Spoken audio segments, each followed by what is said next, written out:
Dans quel domaine la Suisse coopère-t-elle avec l'Union européenne? La Suisse ne fait pas partie de l'UE. Elle se trouve cependant au cœur de l'Europe et est entourée par des États membres de l'UE. La Suisse coopère par ailleurs avec l'UE dans divers domaines. C'est pourquoi la Suisse et l'Union européenne ont conclu de nombreux traités. Ces traités règlent la collaboration dans les domaines notamment de l'économie, de la recherche et de la formation, de la politique ainsi que de la culture. Plus de la moitié des produits que les entreprises suisses exportent est vendue au sein de l'UE. Dans le domaine de l'économie, la Suisse a donc signé un accord qui réglemente ce commerce. Ainsi, il existe notamment des règles qui unifient la manière de produire ou d'emballer les biens. Du fait de ces règles, un téléphone portable, pour prendre un exemple, qui est vendu dans l'UE, peut aussi être vendu en Suisse. Dans le domaine de la recherche et de la formation, l'UE soutient des projets scientifiques à l'échelle européenne.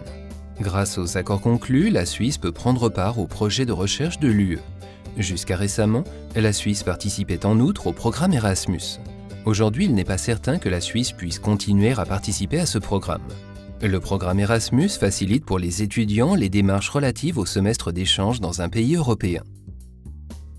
L'accord de Schengen est un exemple de la coopération politique entre la Suisse et l'UE.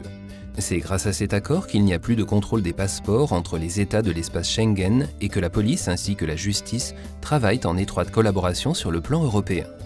Il existe par exemple un système d'information commun qui facilite entre autres la coopération lors d'enquêtes. Pour finir, la Suisse travaille aussi en collaboration avec l'UE dans les domaines sociétaux et culturels. Elle faisait notamment partie du programme européen de promotion du cinéma qui soutient les productions européennes. Sur le plan social, il existe également une collaboration entre les régions frontalières. La ville suisse de Kreuzlingen et la ville allemande de Constance ont par exemple un club de hockey sur glace commun. Récemment, plus particulièrement depuis l'adoption de l'initiative contre l'immigration de masse, la Suisse et l'UE sont en désaccord sur de nombreux points. Ainsi, dans certains domaines, la coopération ou les négociations ont pris fin. L'évolution des relations entre la Suisse et l'UE est donc aujourd'hui une question largement débattue. Un des débats porte sur le degré de collaboration souhaité pour l'avenir. Peut-on conclure d'autres traités dans de nouveaux domaines? Doit-on résilier certains accords? Une autre question posée est de savoir comment la Suisse doit coopérer avec l'UE à l'avenir.